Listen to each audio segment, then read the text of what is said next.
आज का हमारा केस आपको यह सोचने पर मजबूर कर देगा कि क्या सिर्फ जिंदा लड़कियां ही अनसेफ हैं या फिर हम मरी हुई लड़कियों को भी सेफ नहीं मान सकते। Welcome to my channel. आज का हमारा पूरा केस पाकिस्तान का है। पाकिस्तान के एक कब्रिस्तान से रियाज नाम का एक इंसान एक कब्र से बाहर निकलता है और डर कर भागने लगता है। जब वह डर कर भाग रहा था तो उसे कब्रिस्तान के बाहर कुछ लोग मिलते हैं। जब रियाज नाम का ये इंसान उन लोगों को देखता है तो रियाज उन्हें बताता है कि कब्रिस्तान की एक कब्र में दफन एक लड़की की लाश की आंखें खुल गई हैं और ऐसा सुनते ही वो सभी लोग कब्रिस्तान के अंदर आते हैं और जब वो उस कब्र को देखते हैं तो उस कब्र की आधी ईंटें हटी हुई थी और कब्र की हालत देखते ही उन्हें अंदाजा हो जाता है कि आखिर वहाँ क्या हुआ होगा। कब्र की ऐसी हालत देखते ही वो सभी के सभी लोग उस रियाज नाम के इंसान को पीटने लगते हैं और पीटते पीटते जब वो अधमरा हो जाता है तो पुलिस को बुलाया जाता है। लेकिन अब आप सभी का सवाल ये होगा कि आखिर ये रियाज कौन था और उस दिन वह उस कब्र के अंदर क्या कर रहा था।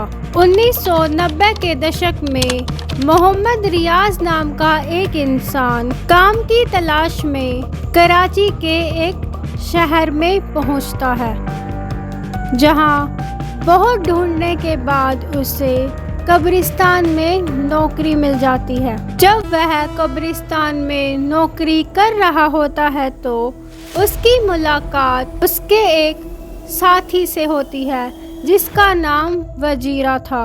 एक दिन रियाज ने देखा कि वजीरा रात को एक कब्र के अंदर जा रहा था और ऐसा उसने पहले भी बहुत बार देखा था।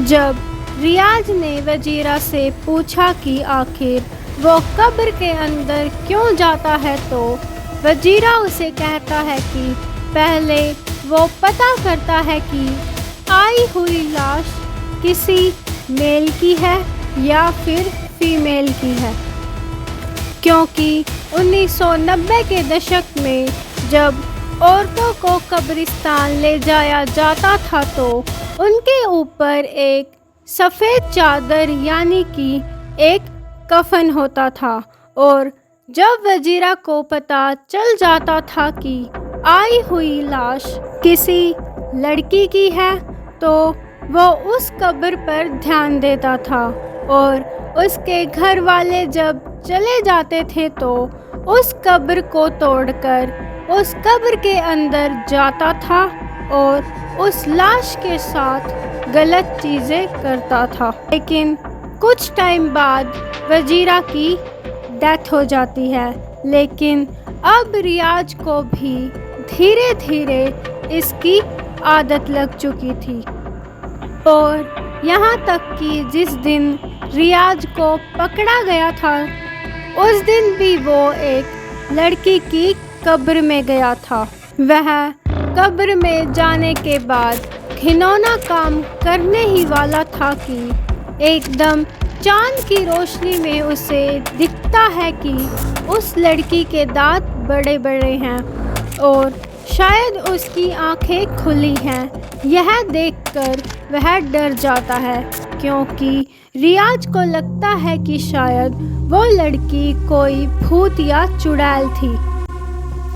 और इसके बाद ही कब्रिस्तान के बाहर मौजूद लोगों ने रियाज को पकड़ा था। और बस यही नहीं, जब पाकिस्तान की एक एंकर इंटरव्यू में रियाज से पूछती है कि आखिर अब तक उसने कितनी ऐसी लड़कियों की डेड बॉडी के साथ घिनौना काम किया है और इस सवाल के जवाब में वो 27 साल का इंसान कहता है कि उसने अब तक 48 लड़कियों के साथ ये हरकत की थी, क्योंकि उसका क्राइम सबकी रूह कपाने वाला था। तो पाकिस्तान के लोग उसके लिए फांसी की डिमांड करते हैं।